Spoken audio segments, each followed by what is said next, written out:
ṣùgbọ́n kó tó di pé a bẹ̀rẹ̀ mo rí fídíò kan níbi tí ìyá kan ti ń sọ pé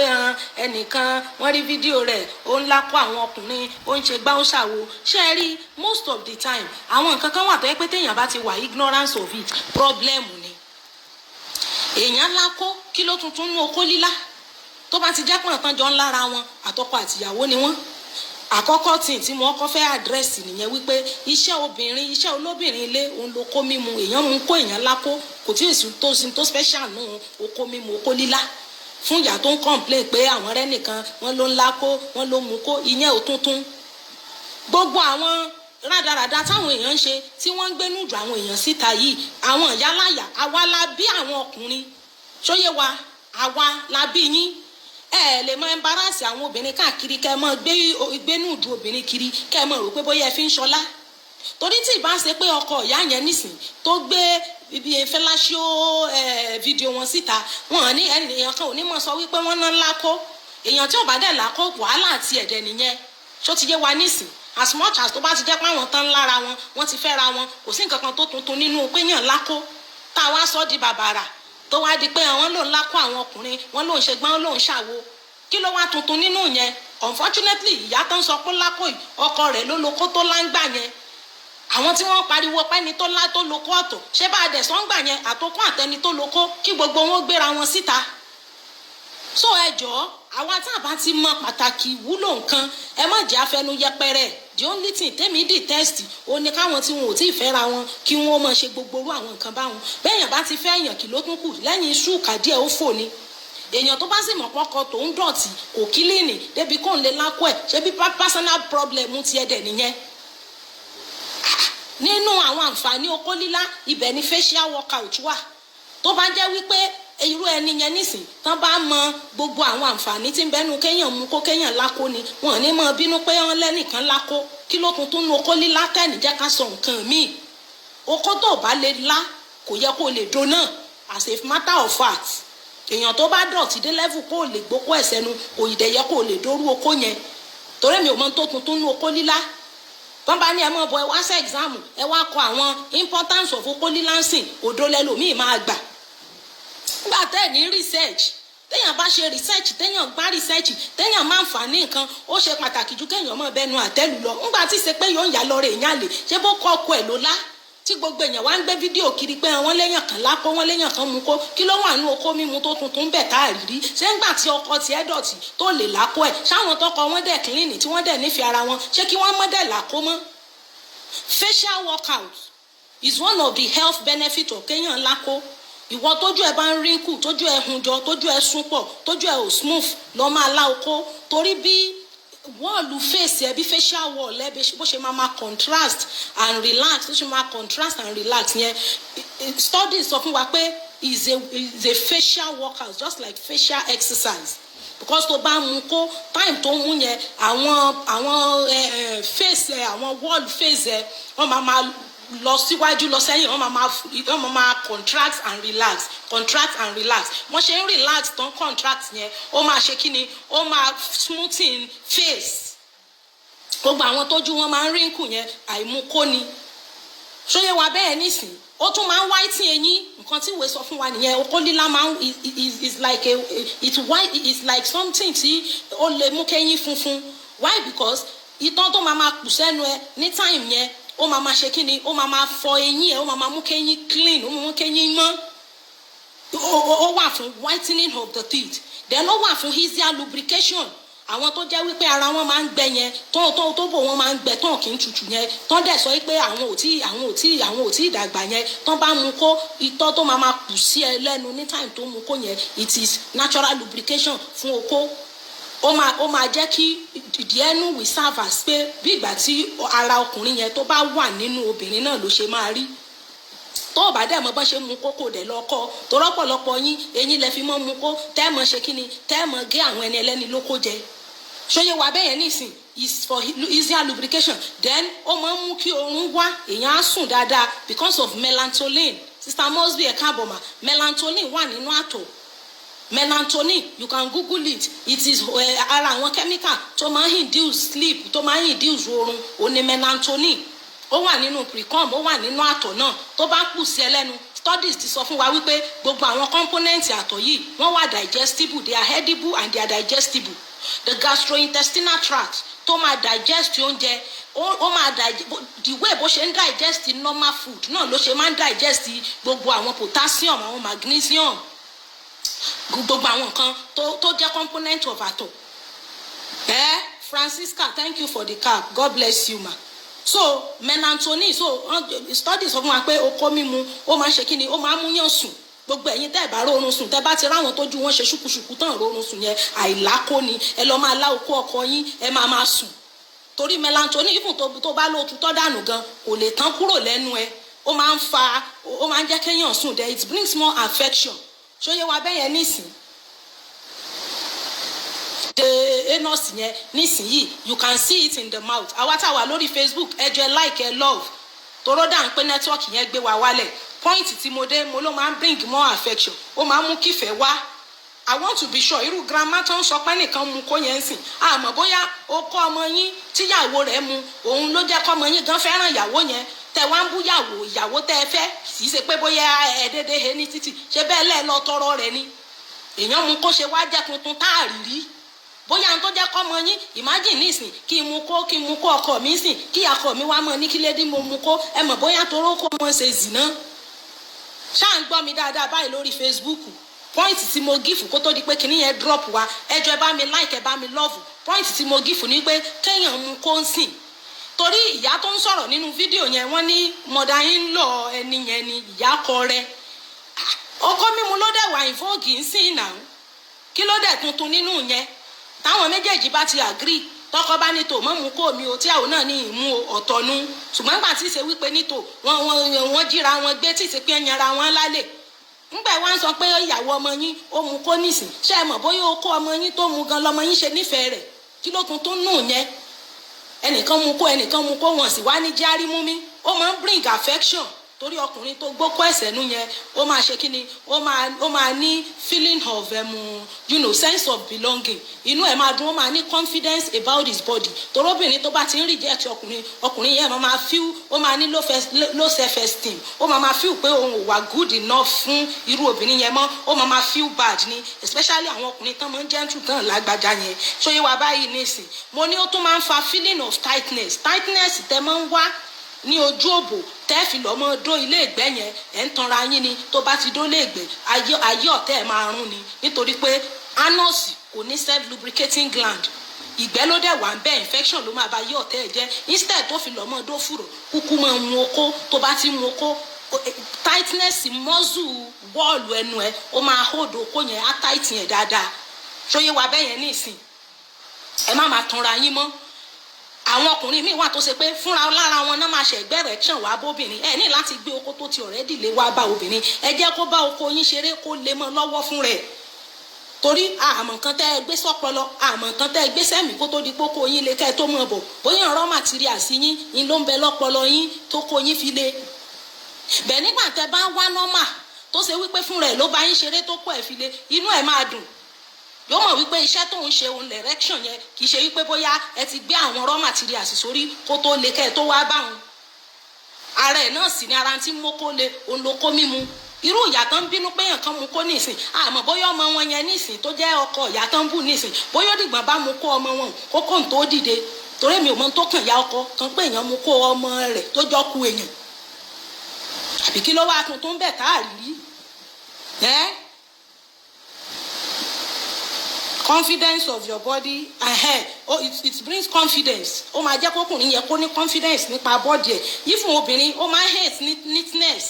ó máa hate neatness ó kó mímu ó máa ń jẹ́ kéèyàn clean ẹni tí ò bá clean tẹ́lẹ̀ tó bá mu kó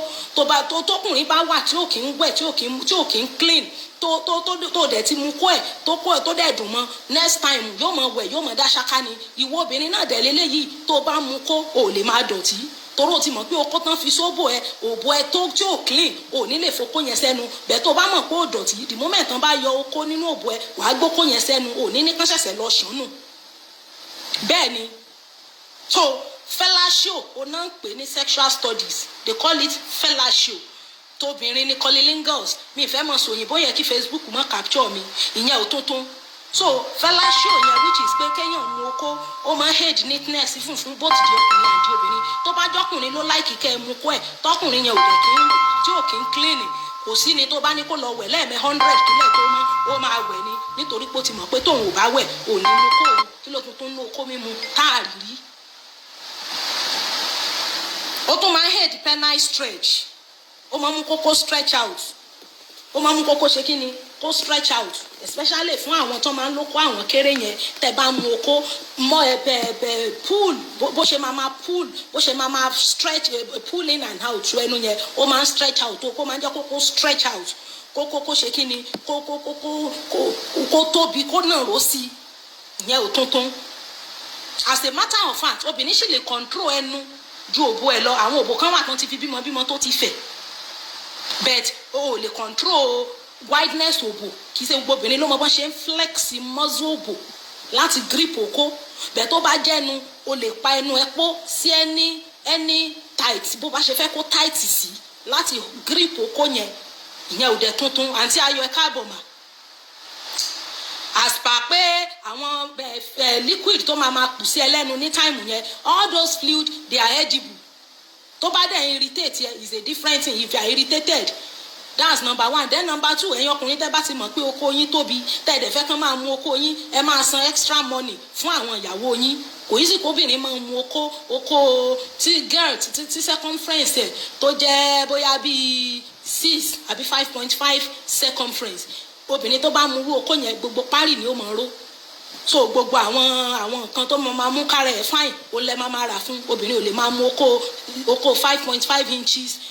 girth or circumference kẹ wá mọ̀ tọ́jú irú obìnrin yẹn ẹ̀yin ọkùnrin tẹ́ bá mọ̀ pé okó yín tóbi ẹ máa san special salary fún àwọn ìyàwó yín tí wọ́n bá mú okó yín tẹ́ bá dẹ̀ mọ̀ pé ẹ fẹ́ tẹ́ dẹ̀ mọ̀ wípé ìyẹn lẹ fẹ́ ṣe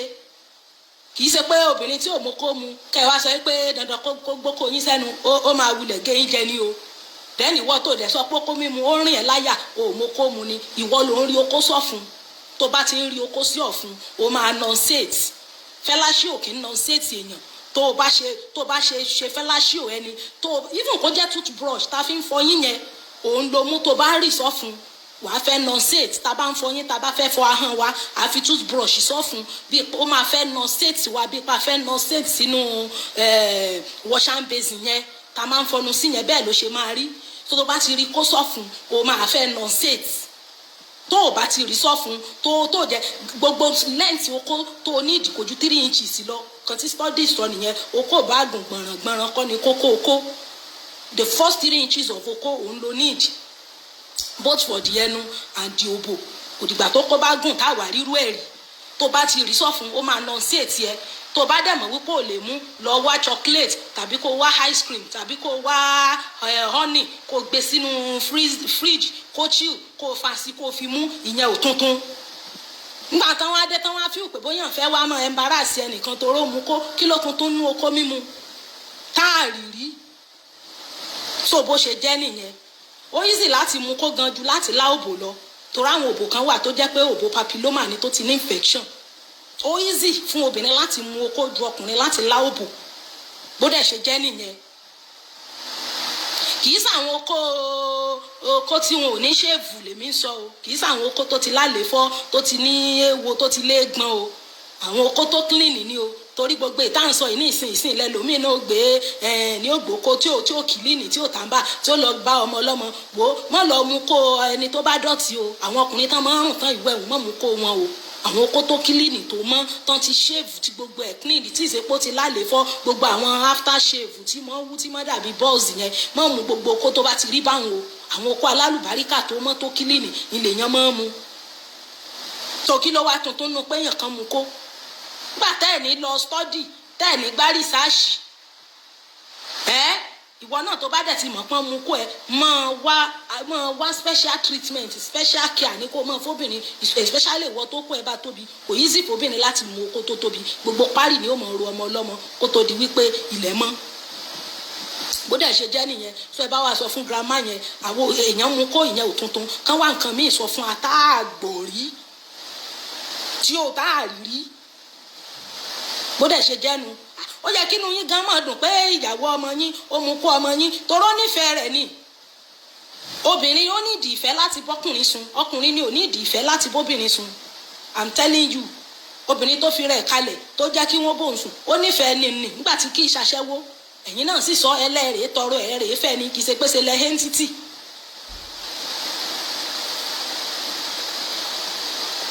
Madam Raji ṣe kí nẹ́tíwọ̀kì yẹn lè strong mímọ̀ nǹkan tó rọ̀lù. Mò ń sọ̀rọ̀ kan lé Lagos. Mi fẹ́ sóyìnbó ẹ̀ kí Facebook má capture mi, tó bá dẹ̀ capture mi òun ló dẹ̀ mọ̀. Ṣóyè wá ń sìn, ẹ má jà gbàgbé pé ọ̀rọ̀ àwọn obìnrin diaspora la fẹ́ sọ, mo kàn ń chipping eléyìí ni o. Tó bá mọ̀ pé o fẹ́ lábò èèyàn tó fẹ́ lá, tó bá ti jáde ní bathroom ló ti bẹ̀rẹ̀ òbò láàrẹ tó fẹ́ ṣe. Kì í ṣẹni tó ti fọwọ́ tẹ̀ lára tẹ gbogbo ara ẹ̀ tí gbogbo ara ẹ̀ ti tutù ló tó ṣẹ̀wá gbẹ́nulé gbogbo àwọn nǹkan yẹn ó lè máa mú ẹ feel irritated. But person wey just baff finish, wey don dry her body, wey be say her body dey dry, you fit do your labo tó fẹ́ lá. Tó bá dẹ̀ ṣe yẹn tán, by the time tá rẹ̀ bá máa sọ̀kalẹ̀ gan tó máa tutù gan, wàá ti ṣe lọ for minutes. Bẹ́ẹ̀ni tó ti fọwọ́ tẹ̀ lára tó ti mọ́ yẹn tí gbogbo ara ẹ̀ ti wet down ló tó ṣẹ̀wá fẹ́ sẹ́nu dé.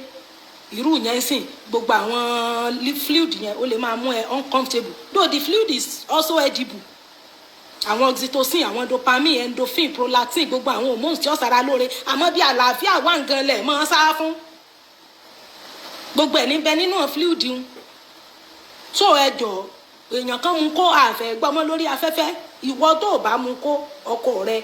number 1 bóyá ọkọ rẹ dọ̀tí, number 2 bóyá ẹ̀jọ́ nífẹ̀ẹ́ ara yín, number 3 bóyá o fi gbogbo ara láìkí ọkọ ń ta ara, tàbí kó jẹ́ pé ẹ̀ láìkí ẹ̀. Mi ìwà tó ṣe pé àwọn kọ́pù ní ọ̀tàn láìkí pa ńlá kó àlábò, àwọn kọ́pù mi ìwà bá ń tàn láìkí kìnìún. Wọ́tọ́ bá sì ti lọ́kọ̀tọ̀ bá rè lákó tó ní nítorí ẹnìkan sọ̀rọ̀ kó àtòbò tí ẹ bọ́ ọ́nu torí n ò invite èèyàn tí kò tí ì lọ́kọ sínú lákólábò tí mò ń sọ yìí. Bó ṣe jẹ́nu wọ́tọ̀ bá mọ̀ pé kórun sóbò lọ ṣe èfúrún ẹ. Àǹtí Ayọ̀, thank you for the atmi. Lọ ṣe èfúrún ẹ. Gbogbo ọrùn wọ́n máa ń gbé omi pamọ́, wọ́n máa ń hábọ̀ òórùn ni. Kí ló wá wà ń bẹ́ẹ̀ tí ò ti bẹ̀ kú òtá rírí. Ńgbẹ̀ wọ́n á rojú èèyàn kan fún mi ní ìsìn tẹ́ ẹ lọ ó mu kó, lẹ́yìn pó mu kó kí tún lẹ́sẹ̀ kí tún ló ṣe tòró èèyàn mu kó èèyàn ò sì nú ẹsẹ̀. Ara tí máa ń mórí ọkùnrin wú tó bá mu kó rẹ̀ sí omu kó ọkùnrin. Study sọ fún wa wípé the part of the brain tó ń send the signal sí is the cerebrum, the site tó ń control intelligence. Tó o bá ti ẹ̀ṣẹ̀ gan táìmù yẹn yóò kọ́kọ́ gbàgbé ẹ̀ṣẹ̀ yẹn ná. Kí wá ń kókó kí lẹ́sẹ̀ nù tá a rí.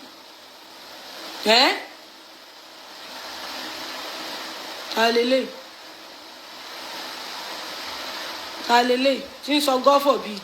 Kí ni kí God ọmọ forbid? Madam Asake. Tí wàhálà tax credit ẹnìkan ni mo ṣe mú gbogbo àwọn benefit ẹ̀ wá. Ó wà fún facial workout, ó wà fún whitening of the teeth, ó ń cure insomnia which is sleeplessness. Bó bá dẹ̀ lóò lákó èèyàn, o tí rẹ ni tó nífẹ̀ẹ́ tó máa lákó ẹ̀ ni as a matter of fact. O tí rẹ ni tífẹ̀ẹ́ rẹ fún gbèsè ayé rẹ tó dé level kọ́ lákó ẹ̀ ni. Torí mi ọmọ tó tuntun náà yàn. Ó wà fún facial workout, ó ń bring affection, tightening feeling, ó máa ń mú ó máa ń jẹ́ kí ó máa ń mú kí ọkùnrin feel tightness more because you can actually control the wall of your cheek like more than you can control ojú ara because obìnrin mi ò lè flex muscle láti grip oko. Then it brings about high self-esteem, your confidence about your body system, and perineal stretch. Imamu koko stretch out. So bode ṣe jẹ́ nìyẹn, ìyẹn ò tuntun. So that video is unacceptable. Àgbà wọlé. Wọ́n lòun lákó àwọn ọkùnrin. Kí ló tún tó dọkùnrin mélòó tó lákó ẹ̀? Ẹni tán kúkú lánàá, ọkọ wọn kúkú nígbà náà kì í sálè. Embassy yàn lè wàhálà tẹni nù. Pèsè pé àwa tí sáwa ní akámọ̀ bọ̀ káwá ṣèdájọ́ anybody. Kálukú ronú pìwàdà kó fa yẹ fún Jésù.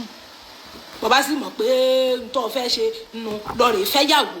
Tó bá mọ̀ pé tí wọ́n náà fẹ́ ṣe nù lọ́rẹ̀ ìfọ́kọ. Studies ò tí fi hàn wá wípé any detrimental effect wà. Tó bá lákó tó ní infection, tó bá dókó yẹn náà wà ní infection. Oko tó lá tó fún ẹ ní infection, ó mì pé tó bá dó náà ó máa fún ẹ ní infection. Ìyẹn ò dẹ̀ tuntun tá a rí rí. Bẹ́ẹ̀ ni àtọ̀dẹ̀rẹ̀ ó wà edible and it is digestible. but if you are irritated don't worry kó so ń jẹ gidi gan ní ọgbẹ́ orí tébù fún yàn tí bá ń rí yàn láyà èèyàn ò ní jẹ́ náà ni yàn á lakó wá tuntun by the way nu ìlérí olúwa ẹ káàbọ̀ ó gba wa tá ń tẹ gift fún mi yẹn God bless us so tá a bá tún ti rí more scientific findings or more biological importance and nutritional importance of fellatio. We'll bring it here. Fellatio, F-E-L-L-A-T-I-O. That's the term used for that act. Full stop. Now,